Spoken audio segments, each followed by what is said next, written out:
Coach Teeden, it's been a while. We are back. What's up, man? It's been a minute. It's been a full season for us, and we're back on the podcast train, man. I'm excited to do it, and we got a really good guest to start off, man. A podcast veteran. That means I'm old?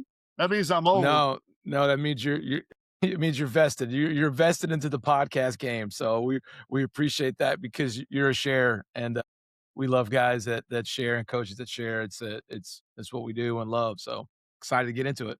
Happy to. Yeah, that's the only way to be as a sharer. Well, coach, it's crazy to think that, we always tell our players just hit singles, right? Singles and doubles. And Yeah. then when you and I were talking about coming off hiatus, I said, look, I'm going for the fences. I'm going big hitter. And he's like, well, who do you have in mind? I said, Coach Neighbors was just on Hardwood Hustle. He was just on Basketball Immersion. I want Coach Neighbors because I was looking back at my notes in 2020. Now, again, I think 2015, maybe sooner or earlier, your well-coached article just hit me to the bone. Yeah. And with the Jay Billis stuff, and it all came around, I think, when that book came out, and it hit me to the core. And so, like, I was just constantly getting those newsletters, and then in 2020, you did the virtual clinics. So I was looking back on all my notes and cutting and pasting pictures. It's been a long time coming, Good. whether you knew it or not. I love it. I love somebody wrote those things. That was fun. That was a long time ago, but there's a lot of those things probably still true today. Well, now you're segueing them to your ex, articles or whatever you want to call those, your ex posts. That's been fun. That was kind of a lost bet with my wife. I do a lot of writing, and she was like, "You need to start sharing these, man." And I was like, "Nah, nobody. I don't think anybody will like it." I was just kind of writing them as notes to my sons, 2 young sons now. I have older kids that already know me pretty well. They're 30 and 26. Then I got a 5 and a 4, year old that may not be around. I may not be around too long for those guys. So there's a lot of stuff I need to leave them right. So I started writing all those things out, and she said, "Yeah, you got to start sharing those." So I lost a bet at the new year, and so I'm going to try to share one a day for the rest of the year. See how that goes. Coach, Well, I love the graph paper that you're using as well. That's Yeah, you do, but there's some people that think it's a sign of a psycho. They said, graph paper and handwriting is a sign of a no, psychopath. no, Like, well, you better not get on my bad side then. But the I math love. teacher in me loves that. There you go. Yeah, I like straight lines, and I like to be able to kind of count down how many words I have left. I've done a pretty good job of not having to end with a second page there. That's been always the challenge, is in with the right number of words. Well, for those that didn't read the title when they look at this podcast, we have Coach Mike Neighbors with us, who currently is a TV broadcaster and about to segue into training camp for the WNBA as an assistant. He's a former college head coach at Arkansas and Washington, where he went to the Final Four. An assistant for many, many schools, as I mentioned, the Xavier newsletter that he did back in the day. But what I really resonate with, Coach Billy, and you'll like this, when he was the head coach at Bentonville, the Fighting Tigers, his first year he went 1-24. Yeah. And I went 1-23 in my first year at Leonard High School, thinking I was this big college assistant coming back to town and going to make everybody, bow down to me. And I went 1-23. So we have. I'm not trying to top you, but the one game y'all won, did you hit a shot at the end of the third quarter to win it? No, we actually nobody scored in the fourth. We had a runner at the third quarter buzzer, and we didn't even get to celebrate because we didn't know. We assumed somebody would score in the fourth, but nobody did. So that was the game winner. Wow. But for me, the weirdest thing was it was a blowout. We ran and clocked them, and it for our only win of the year. So I don't know who that coach was, but I sympathize. So probably. So Coach Neighbors, let's get started, man. How are you wired? Well, that's such a great question. I've heard you talk about that with, that Buzz kind of inspired that in you, and I've known Buzz for years. So great question. I would go back to this. I'm wired to think I want to believe as many true things as possible in all areas of my life. And to do that, you need really reliable information. You need to be a great decision maker. So I'm wired to be very logical and very skeptical at the same time. I don't I don't just believe one story. I've always kind of trusted but verified. If I see something, I want to dig deep into things. And that has led me, I think, as you were kind of mentioning this things I'm sharing on Twitter and X, whatever it is called now. I'm a ranker. I like to rank things and I like to keep things prioritized because it requires you to have context, it requires you to have criteria. And it also helped me learn that, man, sometimes being number 27 in something's not all that bad. We're always out there trying to be first and we're trying to be number one or we're trying to be whatever. And, sometimes you fall short of that. And, I look at some of my lists and, I've got 3,000 movies ranked, and number 600 is still one I watch right now. And I've got, 12,000 songs on a playlist ranked in order, and number 3,000 is a banger. So I don't know. I just think it gives you context. I think very analytically, yet I think I do that so that I'm as right as often as I can be. I fear constantly that I'm doing something wrong. What if I'm wrong? I mean, what if we lived back in the 1600s and our theory of gravity was what it was then? We would have been wrong. What if we lived in the 1200s and we thought the world was flat before all that? So I'm just always worried I'm doing something wrong. I want to be right. I don't want to be telling the people the best form of the information as we know it at that very moment. When I talk about offense, in my opinion, it's the best at this moment. That could change tomorrow. My team could change, or if we're talking about the best way to run a practice, that could change tomorrow. But as of today, I've researched this. I've thought it through. I want there to just be a trail of evidence in everything that I've done that I can have a conversation with you two today, and we may disagree at the end of the day, but you will know that my opinion is evidence. It's directly scaled. My confidence level is directly scaled to how much background I've done on it, how much research I've done on it. I always tell people if we're in a conversation and I'm not saying a word, it's because I have no idea what you're talking about. Like I have no information. You obviously have more information about it than I do. I was in a conversation about AI this weekend with some of our producers on ESPN Game Day, and those guys can find some research. But I was like, how did you find that? We AI prompted it and said, blah. I'm like, and I just shut up and listened because I have no idea how to write an AI prompt. But they find data like that. I started just challenging them. I'm like, see if you can find the last time somebody wearing number 85, because Texas A&M has a girl that wears number 85. So they were like, well, the rule didn't come in. Anyway, I digress. That's a long story. I just want to be right. I want to be right as often as possible. I want to tell people as many true things as possible. And I'm just constantly in search to prove myself wrong. If I'm wrong, that's okay. But I need somebody to prove it to me. I need to prove it to myself. So when it's all said and done, I want to believe as many true things as possible. What a time to say that too. I mean, to say logical and skeptical at the same time with this. I mean, that's gotta be a crazy time for you. I mean, because It is. you've got to be bouncing around all over the place because you gotta validate or you gotta go reference and man, was what they're saying true? And now kids are making, AI highlights. So Yeah. Yeah. That really what a go in. time. Probably didn't. Yeah. Well, coach, It's not a fun place to live. I'll be honest with you. I hope nobody else is like that because it's, yeah. Your brain's constantly on. I have trouble sleeping at times because I have a hard time getting my brain shut off because it is constantly, man, what if I'm not right? And it seems like it's always right before bedtime that I'll have a conversation with somebody that sparks something that goes, man, I might be wrong. So I rabbit hole, worm dive, whatever you want to call it, wormhole down it until I can at least find enough peace to maybe sleep a little bit. But it's a crazy time because there's so much misinformation out there. Everybody's got an opinion. I just heard a great Ricky Gervais. I don't know if you're a Ricky Gervais fan or not, but he does the deal about, people have always had their own opinions, but people are starting to take their own opinions and out trump your facts just because they're loud and they've got a lot of people that believe it, that they can out trump facts. And I think that's a scary place for coaches to live. And I think that's why we have to arm ourselves with more data. and with more information, so that when we are faced with a moment in which we need to have credibility, we can have that credibility because people will believe the message that we're giving them. Well said. And by the way, your lists, it's funny you say that. Like 27's not bad, right? You're like, I'm the 27 best.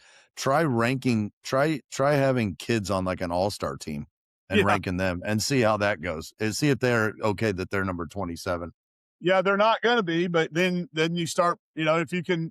I just put one out the other day, and I've still been responding to emails and texts about it. I've kind of been doing that signs you suck as a coach. It's not your players.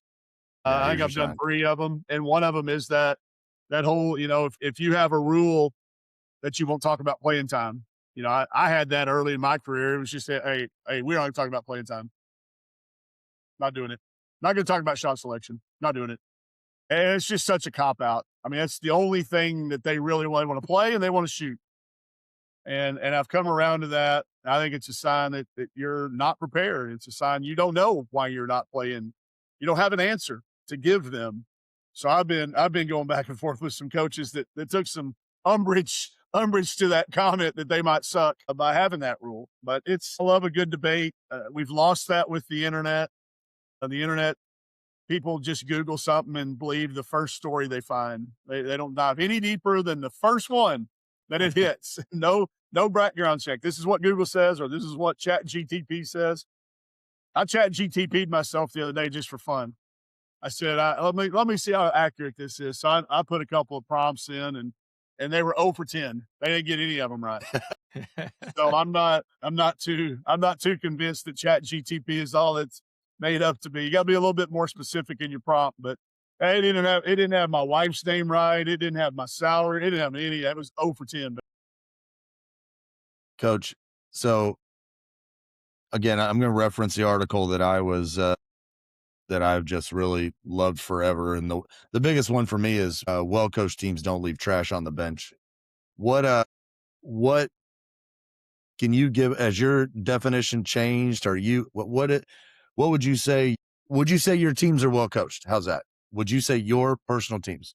Yeah, I think over the last probably since I became a head coach, I wrote that article as an assistant back when I was at Xavier with Kevin McGuff, and it had just been a kind of a culmination and accumulation of lots of things I wanted to do when I got to be a head coach. And so those all things will be, I think, traits of our teams. If it's not better than we found it when we got there for anything we do, then that's something I've not taught well. The list has changed a little bit. I've added to some things. I don't think I've taken anything away from it, but I have added some things to it.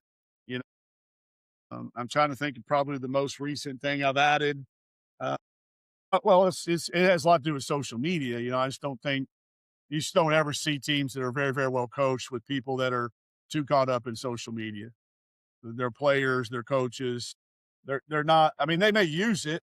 They may use it for whatever reason, but they don't get caught up in it. They don't caught up in a big war, a Twitter war. I'm big worried about what somebody said on Twitter. Or their players aren't, doing too much of that. But I know there's less and less we can control. But I've just always felt like when I look at those well coached teams, and the article's pretty easy to find out on the internet. It's been on. I've also never charged 1 penny for anything I've ever done, so that stuff's floating around all kinds of sites. When I wrote that, a lot has changed, but I still think they're true. Morgan Housel's written a great book in the meantime called Same as Ever. And that book, Same as Ever, it's not all about sports, but a lot of their correlations. And no matter how much time changes, I don't care how much NIL a high school kid's making or a college kid's making, they still need to pick the bus up, you know? And what taught me that lesson, my manager, the high school job we were talking about earlier, my manager was a Walton at the time. She was a high school sophomore, and she's now one of the richest people on the planet. But she would clean our bus every time, swept it to make sure if one of the team didn't get in trouble, she took care of that. And that stuck with me a lot, that this was a person who had no business being our manager, much less being the one responsible for sweeping the bus up. So I'm not telling you that we haven't fallen short of expectations. We have. There's been a number of times I've gone into a locker room, and I vividly remember a early on college team that I picked up trash from a bench, and we did a little bit of running for every piece of trash that I had found. And you can poll my players. If you could get Kelsey Plum on one of these podcasts, she would tell you I don't use running as a disciplinary action. I don't want good runners. I want people that leave evidence. But that moment called for some running, and I lost my crazy. I saved my crazy for that moment, and she'll tell you about that story if you ever hear. I lost it. So for every piece of trash I found, we did a little bit of reminder. But I don't think that one will ever change, man. I think that'll be one that try to just leave whatever you do, whether it's a bus, whether it's a program, whether it's a team, a player, an individual, leave them better than you found them. No matter what you're doing, any relationship you're in, anything you do in your life, if you leave that person or that situation in a little better environment, then I think you got a chance. That's such a great answer, Coach. I just finished my first year as an assistant. I spent the last 20 years prior being a head coach and spent this man, I wanted to change of direction. And I heard you mention your note cards and giving your assistant coaches, write on the note card the 5 things you want to do, 5 things. So can you talk a little bit about the note cards and where that came from? Yeah, it was a number of years being an assistant. I just felt like there were times on the various staffs I'd been a part of that, a assistant had been assigned a duty that they actually wanted no part of, but the coach had assigned it to them for whatever reason. Sometimes it was just, that's what they did. They just decided, they didn't think it through. They just said, hey, you're doing this. Well, when I realized, and I wanted to do that job, I wanted to be responsible for that, and they did not. And I was always wondered why, and it was simply because I didn't ask the question. So when I got to be my first head coaching job, that's what I decided I was going to do. I didn't know how it would work, but if you talk to my assistants, I think they will all tell you that is one thing that helped them the most in their development. I think it helped our team as well. We didn't have anybody doing a job that they really didn't want to do. I wasn't always able to give, so the note card that Billy's talking about, anybody that hadn't heard it, it's just an index card or a piece of paper. I didn't really care, but I allowed the assistants to write 5 things on the front that they wanted to be a part of, no matter what area of our program it was. These 5 things, coach, I want to help in. I want to be the head coach of or an assistant coach in. Then on the back of that card, these are 5 things I don't want anything to do with. I don't want anything to do with these 5 things. And it was a little scary because I was afraid I was going to get this, nobody was going to want the same things. And I was going to end up doing 15 things that none of the 5 wanted to do. But that's not how it turned out. I was shocked to find, I thought scouting would be something that a lot of people want to do. I had 2 assistant coaches, want no part of it. Coach, I don't want to stand up in front of our team and be wrong yet. I'm not prepared. Perfect. I had one coach that said, I can't wait to do equipment. I was like, huh? Okay. One wanted to do academics. Just love the academic. And in my 12 years as a head coach, I've never one time had to give an assistant coach any of the 5 things that they didn't want to do. And my conversation, the follow-up with them would then be like, hey, I was able to give you 3 of the 5 you wanted, or 4, or sometimes 5, depending on what it was. Most of the time it was all 5.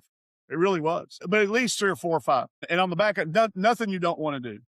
So if you can't find a way to do your job effectively and with a good attitude and love your job, because there's 5 things you wanted to not do, you're not having to do anything with.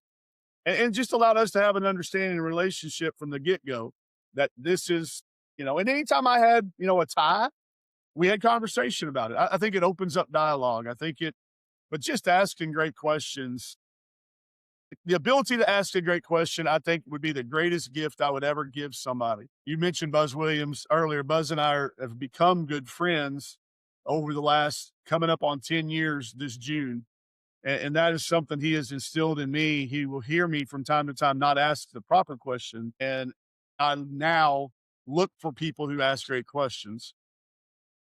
So that's how that came about. It was a lot of unintended consequences, Billy. I didn't set out with it to be what it was. It was simply just to have a little bit of peace of mind. And now it's morphed into this thing that I do it with players. We had a recruit in Seattle one time. This was another example of this. We had just gotten a job at the University of Washington. We were all swimming, drinking water through a fire hose, trying to acclimate to living on the West Coast and in the Pacific Northwest. None of us knew Seattle, and we were inundated with rebuilding a roster that had nobody. We were just taking anybody that wanted to come for a visit. You're in Seattle. What do you take kids to the Space Needle? That's where we went. That's the Space Needle.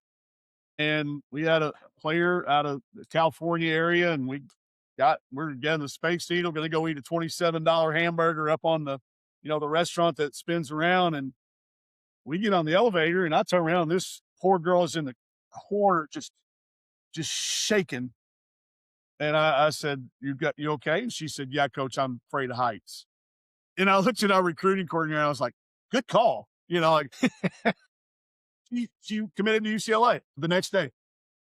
So we started then just asking questions. Hey, who wants to go see where Kurt Cobain got shot over the Space Needle? Nobody ever picked the Space Needle. We never went back to the Space Needle one time in 8 years. But we went to Kurt Cobain or the Grey's Anatomy houses almost every visit. So ask great questions, people. Become a great question asker. I also learned that, especially with today's generation, the word that starts your question is really important too. So many kids now hear, why did you do that? Why are you? So you got to start with like a what or a how. If you keep asking why, they feel like they're in trouble. Like, why did you do that? Why did you tie your shoes backwards? Whatever you want to say. And speaking of it, how high is the Space Needle? Well, that's a good question. I'm going to say it's about 300 feet. Y'all have to, somebody Google search it. Felt like about 30 stories up there when you're up the top. But so we're in Chicago, and my littlest daughter wanted to go up in the Hancock building, like no one's business. Yeah. And I was like, yeah, let's do it. That sounds great. But we started eating some deep dish pizza, and I started like trying to bribe her. I was like, I don't want to do this. This is not a lot of fun. Do you want to go to the American Girl doll store and get yourself something special? Or like, how do I not go up in a building that's, so big and, wind's blowing it? But coach, hold on. I looked it up. It's 600 feet. I was it's half right. 604 feet. Joe, before you move on, I got to ask, does Jose have your index card? He has not asked for it. He is the head coach. Okay. All right. I wasn't sure. I will not be offering any head. If he asks for it, I have my 5 ready to go. But he's yet to ask for that. He's swimming. You talk about drinking with fire out of a fire hose right now. With where the WNBA at, he's got 2 fire hoses coming at him. But he's had a lot of time to get ready for it, so I'm like kind of jealous. Seems like it.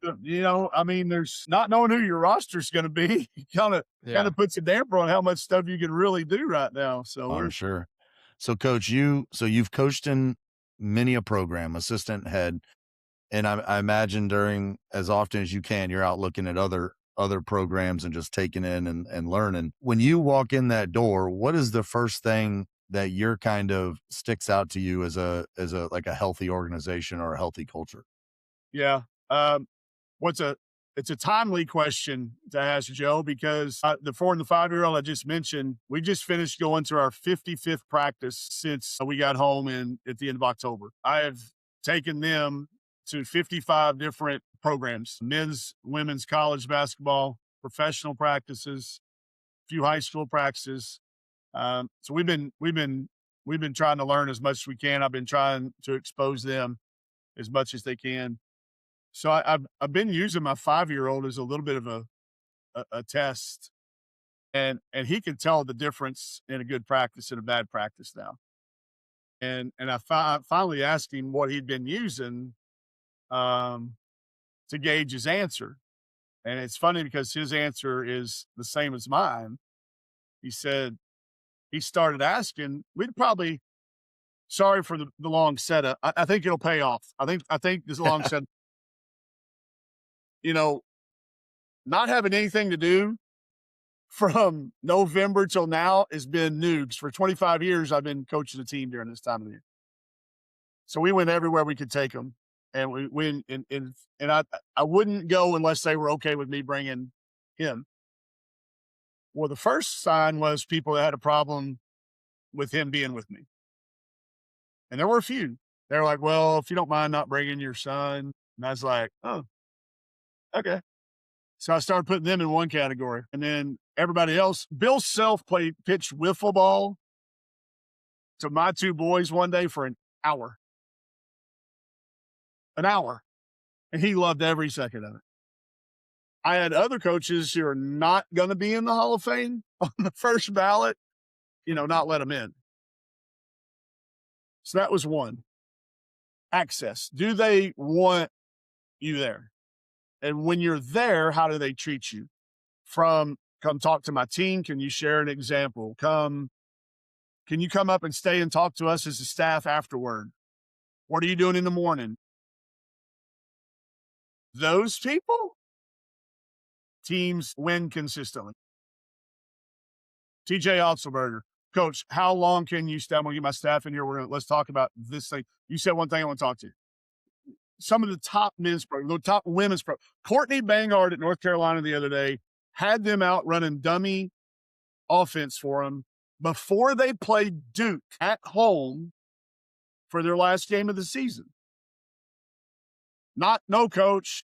And I got some. We're really trying to focus on our teams. We don't need any distractions. It's February. What are you doing in February that could possibly be distracted by me? And like, I'm not going to take care of my 5-year-old. All right. So again, the setup. If he can't tell who the head coach is,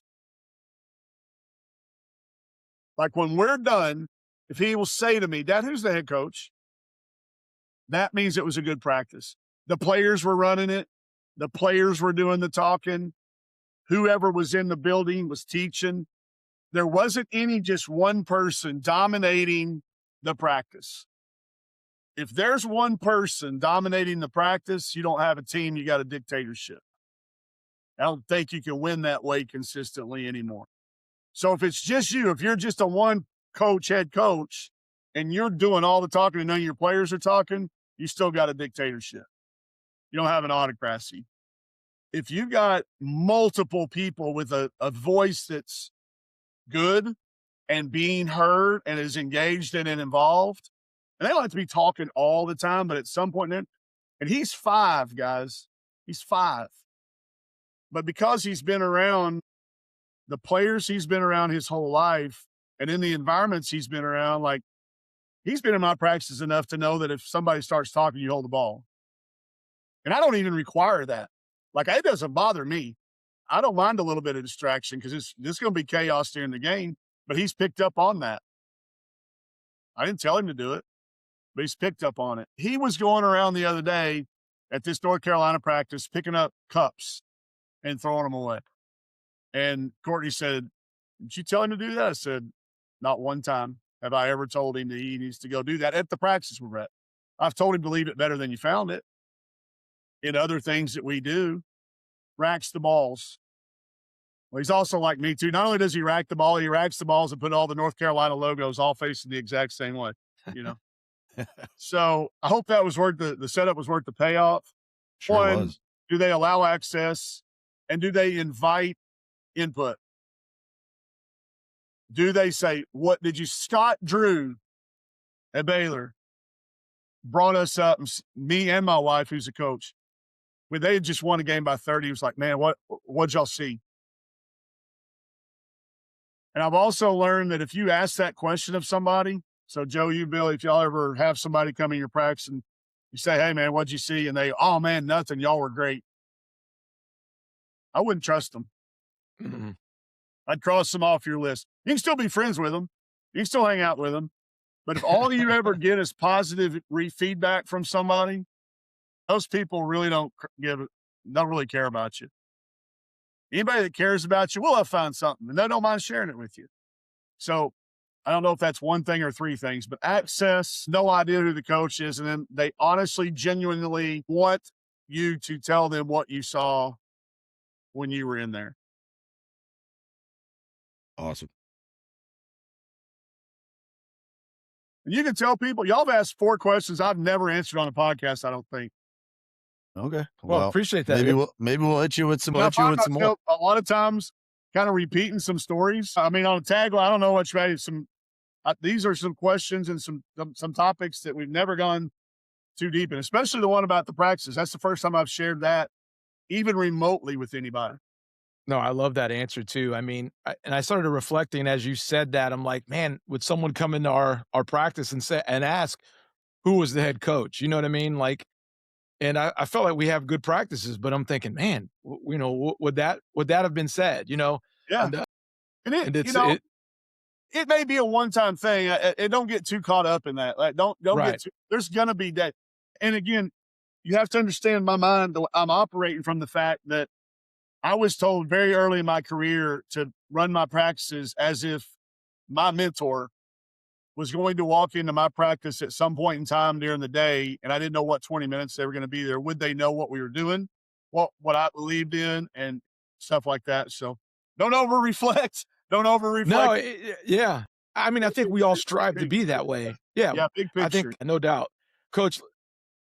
You know, just in that same mindset, you know, and like I'm thinking while you're telling this story, but you know, for you, when you're going through a season or you're going through something with your own self, like what prompts a change for you? Like when do you say, okay, we gotta flip the script here and we gotta do something different? What prompts those changes for you? Well, for the last 5 years, has been my wife who's been a coach, and it doesn't go very long until it's like, it's, hey, this is not right. I have somebody tells me, but then to make that change, when I start to see it affect me and or our team in any way that's not positive, it can't even be neutral. If it's not helping us, we stop doing it. If it's hurting us, we try to stop doing it and correct it. It's usually some form of self-reflection and noticing from feedback.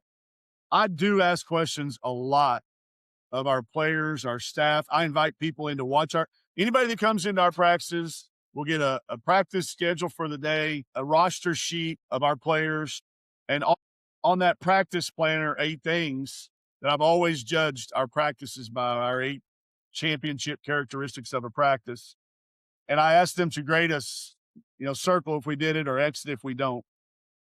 That started in 2016 with our team, and they came up with the criteria, and they've stuck ever since. I've morphed them a little bit. I've changed positive body language to powerful body language, because sometimes it's just okay to be pissed. Just don't make me wonder about it. If you're going to be pissed, be powerful in your body language. I've been challenged by a couple of other things, but I have them grade us on those things. And if they can't tell who we are, our identity, and our environment, the word culture has become kind of a toughness word. Toughness gets thrown around a lot. Culture gets thrown around a lot. I don't think anybody's definitions of those things are the same. So that's why I use our identity. Our identity's got to be something you can see and express. And then the environment's got to be how you feel. Explain how you feel. When I feel like something's off, it's usually off. So I'll ask questions until I get answers. Sometimes they're reluctant to give answers, but I'll keep asking questions. And then just dive into trying to get a solution to that problem as quick as you can. The longer you let things go, I heard Vic Schaefer the other night. We were kind of replaying, he called his team out at Texas pretty vehemently, said they had any heart. I did a little tally sheet. He said no heart like 37 times in his press conference. By the way, they haven't lost since. I will tell you, they have not lost since. Just won the SEC championship. But like, those are the type of things he noticed that, and he wasn't afraid to confront it. There's a series of books, Crucial Confrontations, Crucial Confrontation, and Crucial Agreements. There's like 5 books in that series. In my opinion, those are 5 of the best books any coach should have on their desk. You can get them at a used bookstore for about $3 or $4 a piece. But if you can't have crucial conversations and confrontations with the people that you're calling your team, you probably got the wrong folks on your team. Two things, coach. One of my biggest things is my own self. Like, I get defensive, Sure. especially with my wife. My wife says something like, I got to say, come on, man, you're killing me here. And Joe knows my wife well, so he knows where I'm coming from on that one. I get So, defensive too when she critiques me. Step straight up. It's supposed to be pretty powerful. I got a great yeah, story, but carry on, Billy. yeah, I got you. Well, don't share too much, Joe. All right, here we go. So, but who do you, like you said something, like, who do you go to lean on? Like, who would you go to and say, hey, you know, what do you think? Where's our program at? Who's been that person for you? Yeah. So I'm a huge Prince fan. And I read a book about Prince, how he talks about orbits. So my core people are my Earth, my center, and then I've got 8 people in that first orbit. Not because there are 8 planets now that Pluto got kicked out, but because my papa said you need 8 people to carry you out at the end when you're in that casket. You need 8 pallbearers. So I try to have 8 people in there at all times, Billy, that I can pick the phone up in case one of them doesn't call. I'll pick the other. I'll call and call the other one. It comes and goes. It's some great coaches. It's some leaders. It's nobody's in my family. They're on the core. So it's not my wife in this case. There's a local high school coach here in town that I've been friends with back to our high school days, and I can pick the phone up, call him day, night, and any place in the world where I'm at. I know he's here. I know what time zone he's in, but he has no idea what time zone I'm in. And when I call him, it's the same answer every time. He goes, "You need money for bail, or do I need to come kill somebody?" I mean, that's just his first question. He'll be there. And then there's coaches, and I mentioned Buzz so many times, and he's certainly one of them. We met at a Nike coaches trip coming up on 10 years ago. And that's a phone call that I know I'm going to get honesty. I'm going to get feedback. I'm going to get the pat on the back when I need it, the kick in the butt when I need it. I think you got to determine who those 8 people are and just vary it throughout the time. And people come and go. I lost a couple people, when I lost my job. It's funny. We're doing this. This is the anniversary. Today is the anniversary of me Oh, losing my wow. dream job. And here in Arkansas, after 8 years, and it was hard. It was initially hard. It ends up being the best thing ever happened to me. Uh, I had a couple people fall out of that orbit one just because of the way things went during, and I had some people that are from orbit two ready to slide over, but always have 8. Keep that. I don't know why it can be whatever number. You know, Vic and Coach Blair have obviously been people that have stayed in there. Coach Blair's too worried about his golf game now. He's retired and he's shooting his age every day of the week. So I'll call him on certain times, but there's certain things.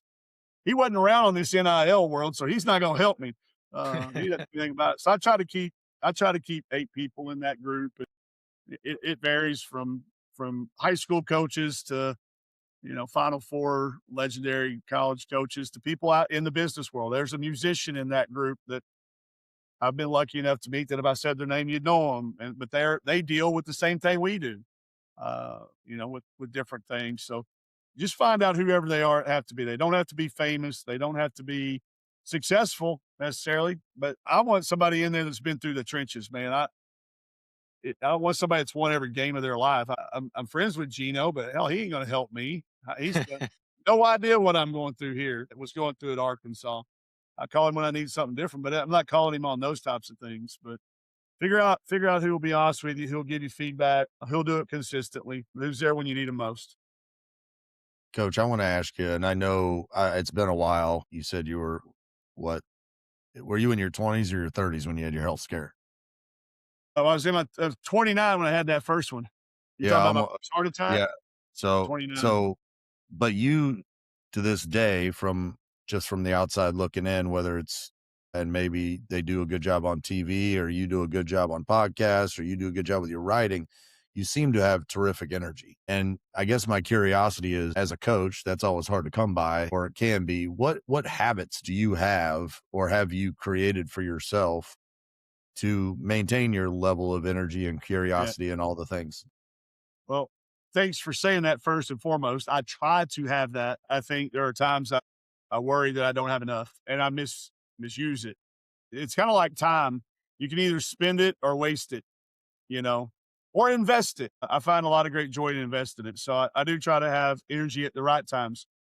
I know I keep giving you a lot of books, but I'm going to give you another one. It's a book called Shift, and it's about how they maintain in this book that you need every quality.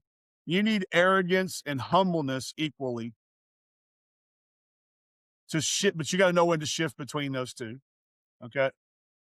There's 9 other ones, and then there's some I've even come up with they didn't have in the book, but I think apply to coaching. I've done a good job learning when to shift, Joe. When I'm on, I'm on. Like I'm there, I'm present. I try to be engaging. You use the word curious, which immediately takes me to Ted Lasso. Be curious, not judgmental. I'm going to be curious. I'm going to not be judgmental, but I'm going to shift between those different, conversely different things at the right time. But when I'm on, I'm on. And when I'm off, I'm off. I eat when I'm hungry. I sleep when I'm tired. I wake up when I can't sleep. I don't lay in there and death scroll and try to get myself back to sleep. I get up and work. I have definitely the health scare. I understand the health scare is different for me because at 29, like I mentioned, when you have a heart attack, and I've also learned from talking to real life people, when somebody touches your heart physically, it changes you. And I've had my heart touched twice now. I had another one at 36 that was the first one was genetic and something I couldn't do anything about. The second one was exercise induced by me being a dummy, trying to work out with a 6'6", 240-pound post player. I will never make either of those mistakes again. Just try to keep your weight down and do everything in moderation. There's not a soul on this planet that doesn't know that I love bourbon.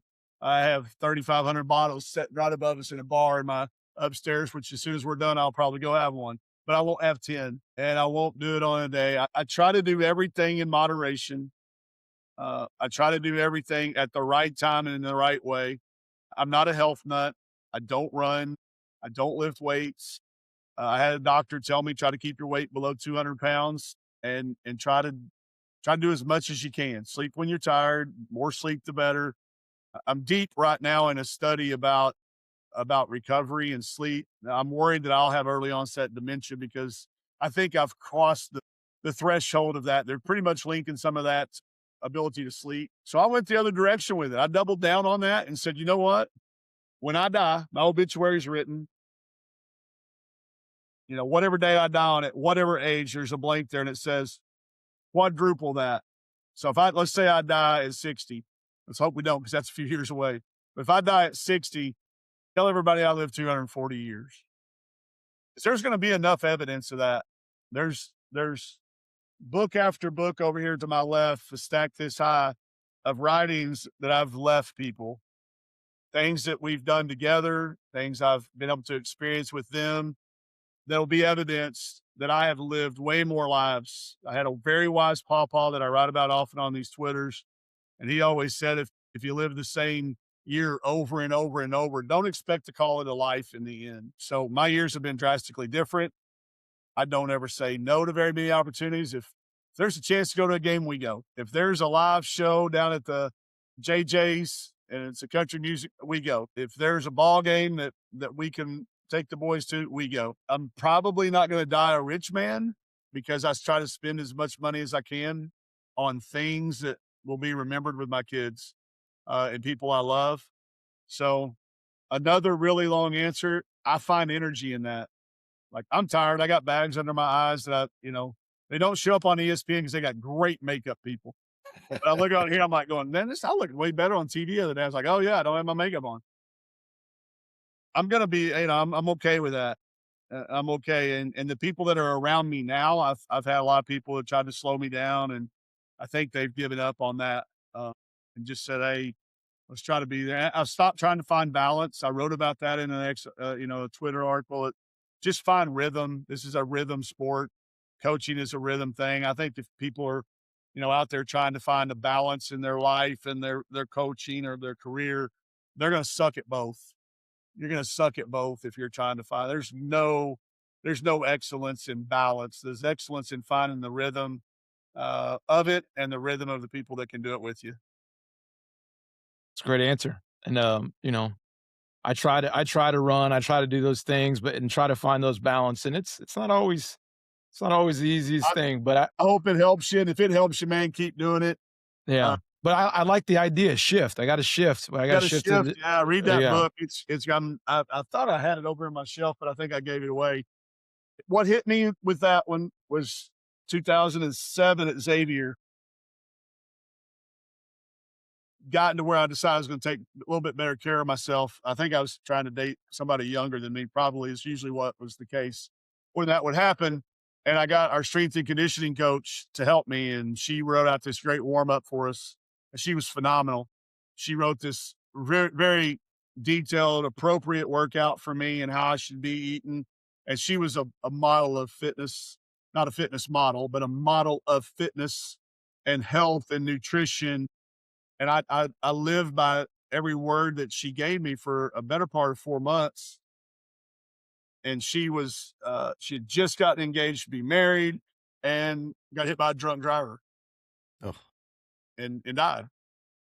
And I was like, you know what? This is my moment of like, man, you can do everything for one reason, but the reason should be it makes you happy and it makes you better and makes you a better person to be around. So if it makes your people around you, makes you better to be around the people you do, run every chance you get. If it means whatever those people need of you, then do those things. And you can't be good at everything. And I think sometimes we tell our players that same thing. Just be good at the things you're capable of being good at. And again, a really long answer to your question about energy, that I think you find it and you create it for things that are important in your life. There's a lot of things I have no energy for. Don't ask me to mow the lawn. It ain't happening. I'm calling somebody or it's just going to get Doing hot. that. Not wasting my energy on that. I will have conversations. I don't care where we eat. I just saw my family drive up from a moment. When they asked me, I got an app on my phone called Tiny Decisions. And I went through and put about 15 different restaurants that I don't mind any of them. And when she goes, hey, where do you want to eat? I just go, hold on, give me a second. All right, let's go to Tim's Pizza. And then she goes, nah, I don't really want that. I go, all right, next one. Tiny decisions. Tiny decisions. I'm Unbelievable. downloading now, coach. That's I the heard that's you the talk daily about that. You Heard you talk can about put that. your players on there. You'll Billy, I bet you if you do it, I said do by the way. If you do download You it, can curse. You can curse I on this can? podcast. Damn it. I wish you'd told me that way earlier. I'm a lot funnier when I am not Nate Bargatze. I could not stand up here for an hour and a half and make me He's funny. amazing. Yeah. Oh, he's amazing. I don't He's have my that type of favorite. timing. I'm more of I have to go the other direction. But I will bet you if you download Tiny Decisions tonight, before you go to bed, you'll have at least 5 of them built. Oh, it's on. You'll have your It's on. players slot, you'll have Yeah. restaurant, you'll have all kinds of. I use that. Everybody's like, "What's the most used app on your phone?" I think they expect ESPN or Google or something. I'm like, Tiny Tiny Decisions. decisions. And they're like, I love it. like, you'll see.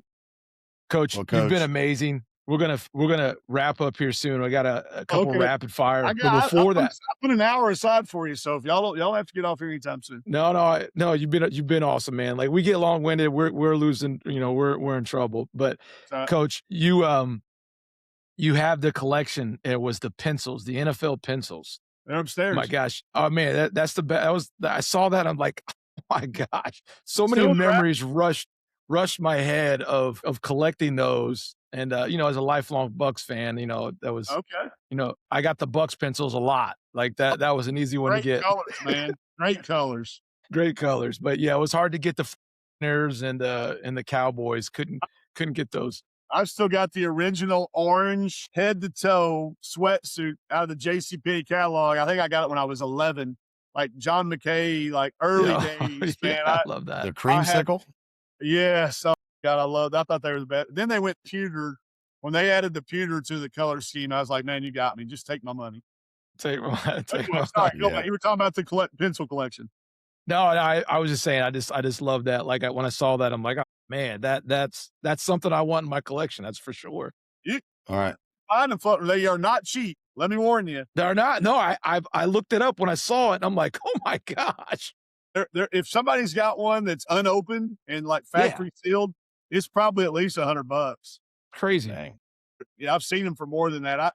I found mine. I'm a little bit of a hunter, and I found mine one time at a fleet, like at just somebody's antique booth. They had $2 on it, and I was like, man, I was like this, shaking, handing them my $2.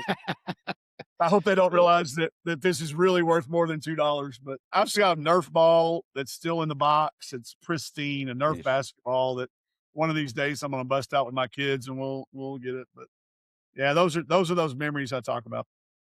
All right, we're gonna hit you with some rapid fire. Billy Fire. Okay. Billy usually takes the lead on this, They but if did he this doesn't have, the other night, and I suck at it, but I'll do the best I can. he Short has a and sweet. couple.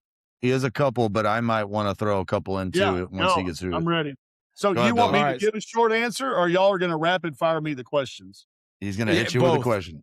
Yeah, hit you the question. Yep. Yeah, I'll hit you with the question. You know, best answer since we're, it's March. We're going to get some NCAA questions.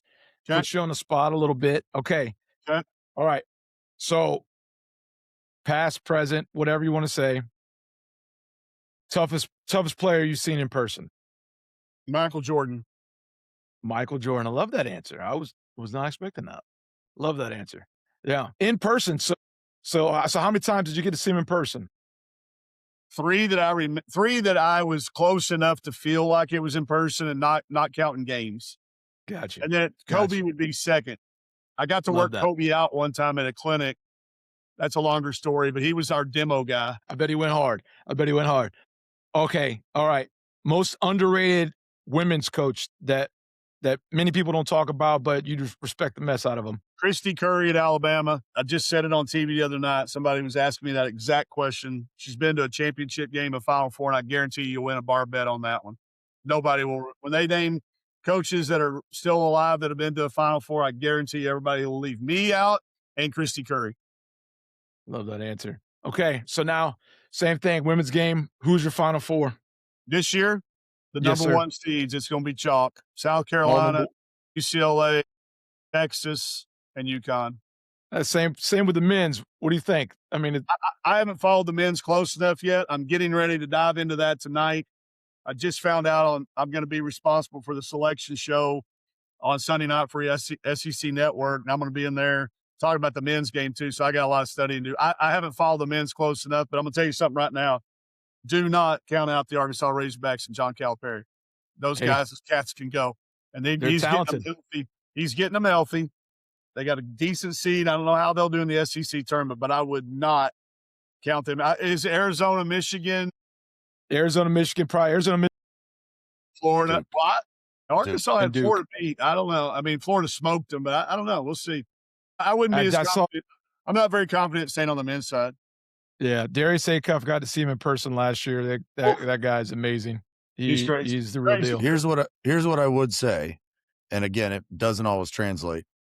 But here in Florida, we had two kids, one named Cameron Boozer, never loses, who won 4 state high school championships in a row and 4 gold medal peach jams in a row, and everything he touches, he wins. I saw him live here. He played in Bud Walton Arena early this year. They had a great game. They had a really good. He played phenomenal. If I don't doubt that one bit, I wouldn't put it past them to stay undefeated in championships. You done, Billy? Because I got a good one. No, the last thing I would say, I just want to ask, like Kelsey Plum, like she's one of my all-time favorites. Like, how tough or easy was to coach her? It was not easy. Not easy. And I just did it again. I subjected myself to that shit again last year. Now that I know I can cuss. I went out there and worked with the Sparks this year. All the great ones are that way, though. I know Becker's is going to be the same way. The great ones challenge you every single day. It was my first year coach. Plum was a freshman, and I couldn't do anything right. I couldn't do it. It didn't matter what I did. It wasn't right. But she didn't handle it in a negative way. It was just how she wanted to be great, and she wanted to, anything had to have a reason, had to have a time and a score. If it didn't, she wasn't interested in doing it. So as a result, I've got 500 shooting drills now that I could do because she didn't want to do the same one twice very often. And it made me better. It's a challenge. All the great Chelsea Dungy was here. She was equally as hard to coach because they demand and they challenge, and I wouldn't trade them for the world, but it was not easy, but it was worth it. And it's still worth it to this day. It's a relationship that will give and give and give forever. For me, she'll at times say nice things and say it was for her too, but I think we were the perfect match for each other.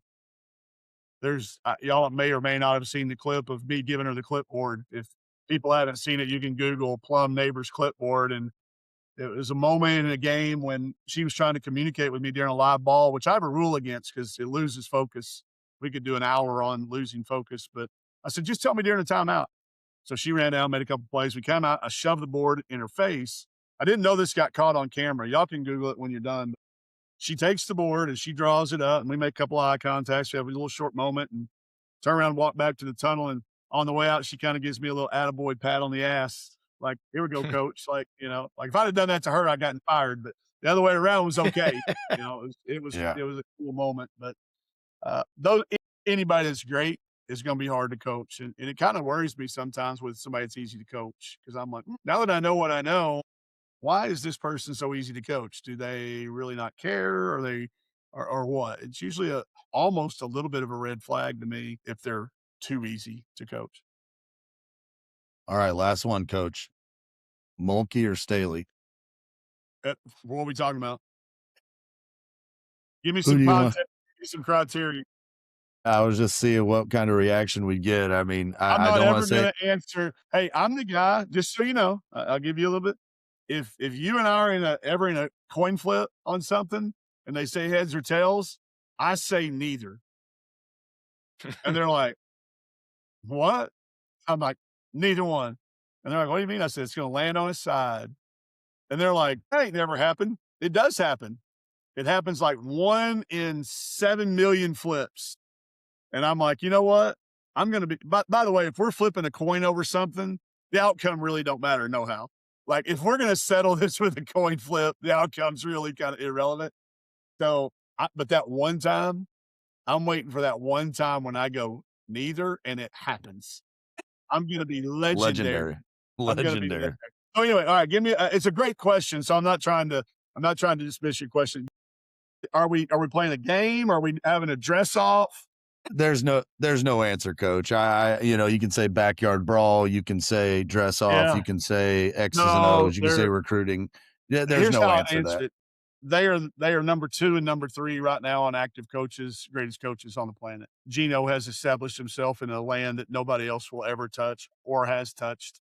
Again, people are going to be entitled to their own opinion and throw Pat Summit at me and maybe John Wooden at me, but let's sit down and have an hour-long argument, and we'll see who wins that at the end. He has separated himself. But I think there's a battle for them too at the next spot. Like, Kim's won one more championship to date than Coach Staley has. Their wins are equally as impressive. They do it a drastically different way. They both, however, can say whatever they want to the officials whenever they want to the officials and never receive a warning or a technical, in which if I did the exact same thing, I would be promptly escorted out of the building and possibly the city.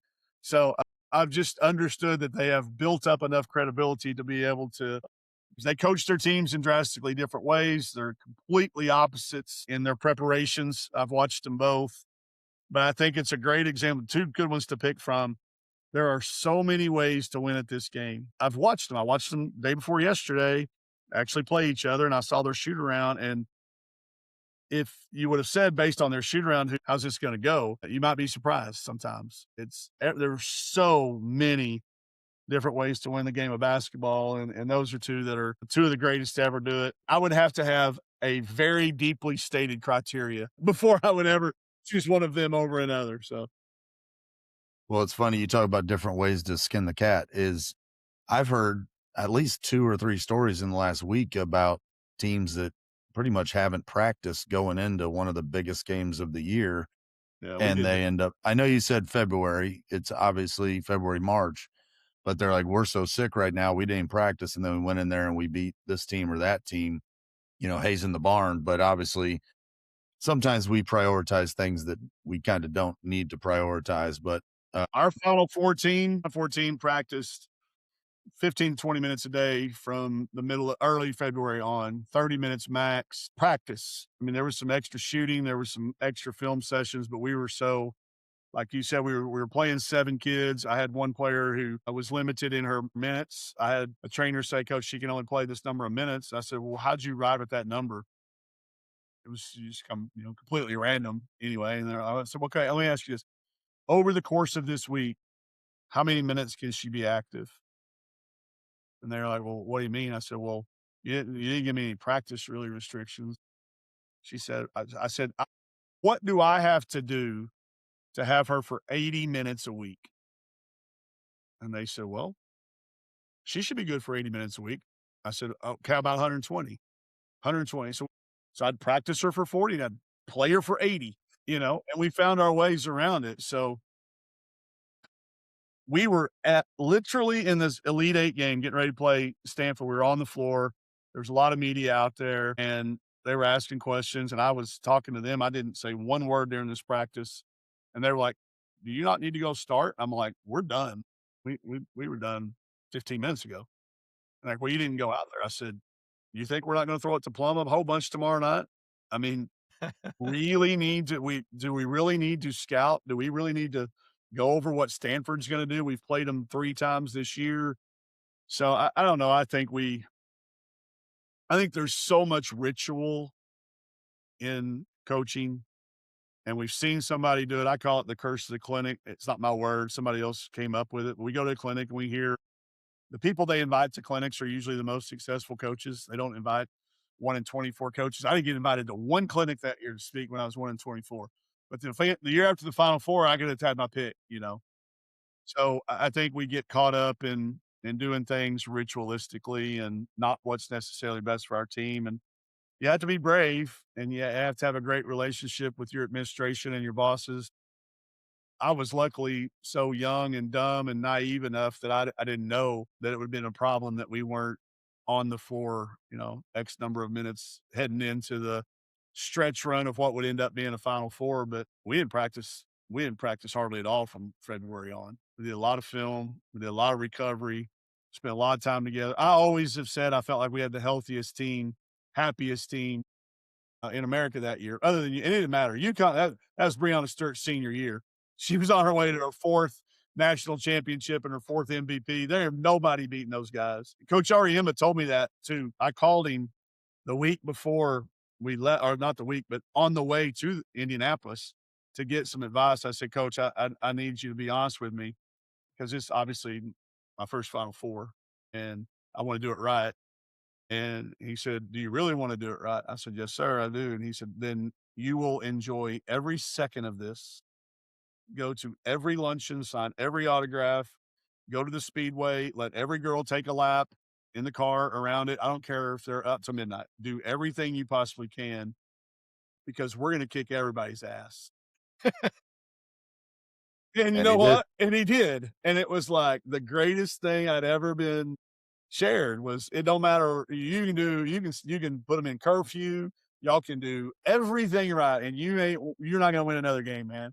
So enjoy that moment. And I'm so glad we did because it's coming up on 10 years. We just had our senior reunion out there and seeing those kids. Most of them don't remember hardly anything from the game, but they remember riding around in the Indianapolis Speedway and first in the bus, which I was scared to death because those curves banked a little bit higher than they look like on TV. But they remember those moments and the things that we allowed them to do. And he so aptly warned us we weren't going to win that thing anyway. Coach, you've been amazing. Like you said, we can talk another hour, 2 hours, 3 hours about so many. I mean, there are things we didn't get to that other people might care about. I don't, but that's quite all right. But we appreciate your time, man. I cannot wait to share this. And so lucky to make your acquaintance. And thank you so much, man. Let's do it again sometime. Let me know.